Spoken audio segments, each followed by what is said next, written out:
এখানে যোগ্য লোকদেরকে, দেশপ্রেমিক লোকদেরকে সরিয়ে দেওয়া হচ্ছে, বাছাই করে করে অসৎ দুর্নীতিপরায়ণ লোকদেরকে প্রধান প্রধান জায়গায় পদায়ন করা হচ্ছে, যেন একটা দুর্নীতির স্বর্গরাজ্য কায়েম করা যায়। আমরা আজকে কি জবাব দিব এই শহীদ পরিবারের সদস্যদের কাছে? কি জবাব দিব জুলাই যোদ্ধাদের কাছে, যে আকাঙ্ক্ষা নিয়ে তারা যুদ্ধ করেছিলেন, তাদের সন্তানরা জীবন দিয়েছিলেন? আমাদের কি জবাব? চিঠি লেখে খালি হাতে যুদ্ধ গিয়ে জীবন দেওয়া আনাসের মা বাবার কাছে আমাদের জবাব কি? জাবের ইব্রাহিমের মা বাবার কাছে জবাব কি? রিয়া গুপের মা বাবার কাছে আমাদের জবাব কি? শান্তর মা বাবার কাছে আমাদের জবাব কি? আবু সাইদের সেই নিরীহ পরিবারের সদস্যদের কাছে আমাদের জবাব কি? মুগ্ধর পিতা এখানে আছেন, তার পরিবারের কাছে আমাদের জবাব কি? আমি ওনার প্রতি বিশেষভাবে কৃতজ্ঞতা আদায় করি। চেষ্টা করেছি আমি এবং আমার সহকর্মীরা ঘরে ঘরে শহীদ পরিবারে গিয়ে তাদের দোয়া নিতে। আমরা তাদের পরিবারেও গিয়েছিলাম, মেহরবানি করে ওনারা আমাদেরকে সুযোগ দিয়েছিলেন যাওয়ার। সেই সময়টা আমরা ফিল করেছিলাম যে প্রাথমিক ধাক্কা সামলানোর জন্য আমাদের সামর্থ্য অনুযায়ী সব পরিবারের হাতে আমরা কিছু উপহার তুলে দিতে পারি কিনা। এই পরিবারের গর্বিত অভিভাবক তিনি বলেছিলেন, আমার ছেলেটি ছাত্র হলেও ফ্রিল্যান্সার ছিল। আমার যতদূর মনে পড়ে তিনি বলেছিলেন যে সে তার পার্সোনাল অ্যাকাউন্টে আমাদের জন্য 24 লক্ষ টাকা রেখে গিয়েছে। এই টাকা আপনারা এসেছেন, বলেছেন, আমরা খুশি, এটা আমাদের লাগবে না। সবচেয়ে গরিব পরিবার থেকে এটা দিয়ে না। এখানে যারা জীবন দিয়েছে, যাদের সন্তান চলে গিয়েছে, সেদিন তাদের প্রতি আমার রেসপেক্টের মাত্রা অন্য উচ্চতায় চলে গেছে। আমি বলেছিলাম তার নামে ভালো কিছু করেন, বলছে ওইটাও তো সে রেখে গেছে।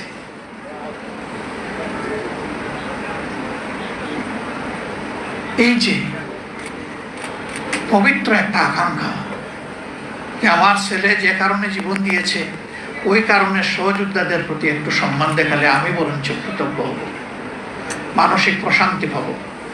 এই পিতার মানসিকতাটা যদি আমাদের শাসক গোষ্ঠীর মনে আসে, তাহলে তারা তাদের দায়িত্ব পালনে এইরকম অবহেলা দেখাবেন না।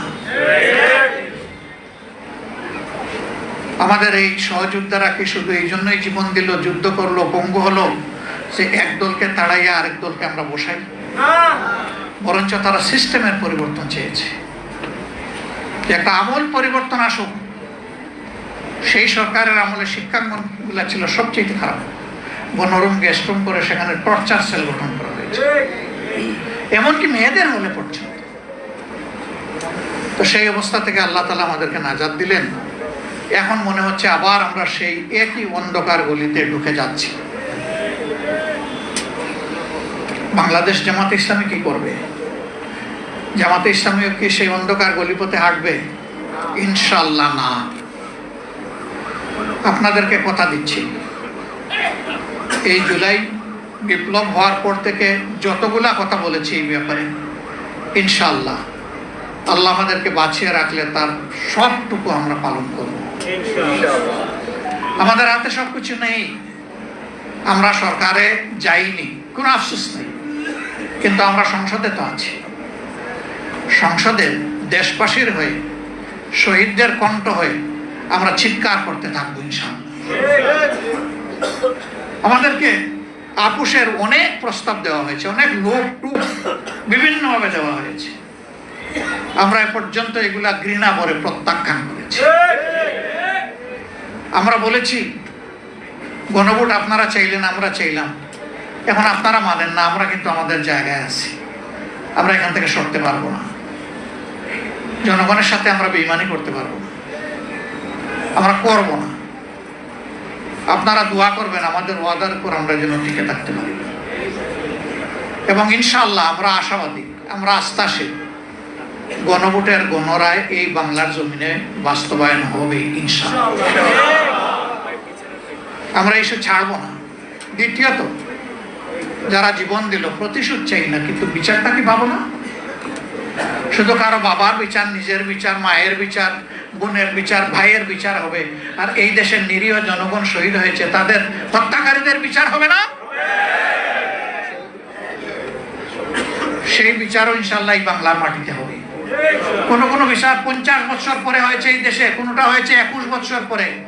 আমরা কথা দিচ্ছি এই বিচারও ইনশাআল্লাহ জয় দিন, জয় মাস, জয় বছর পরেও হবে হবে হবে ইনশাআল্লাহ।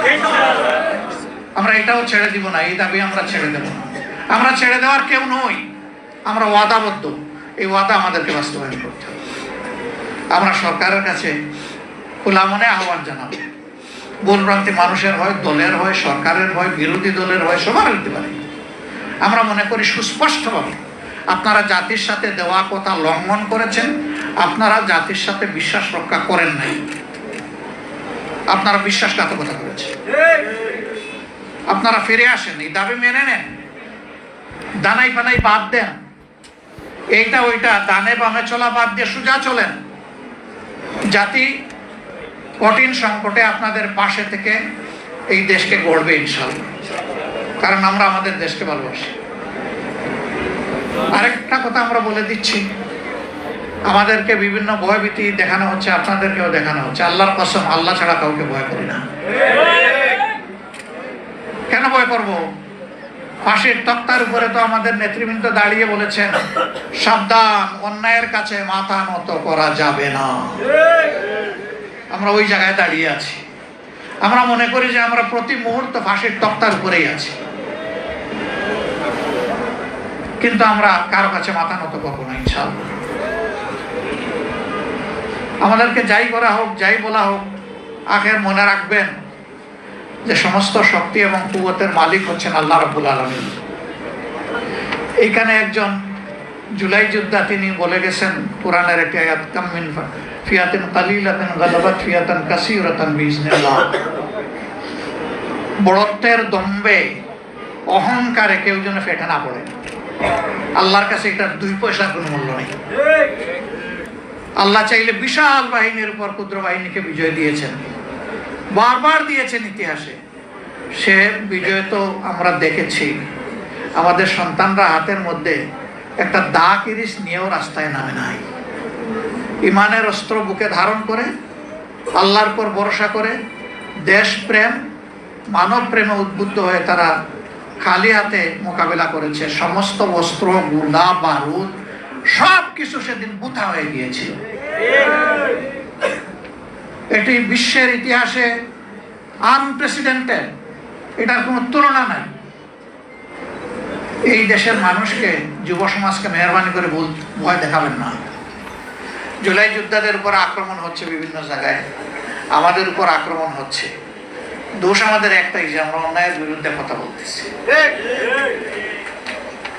আক্রমণ করেন, অসুবিধা নাই।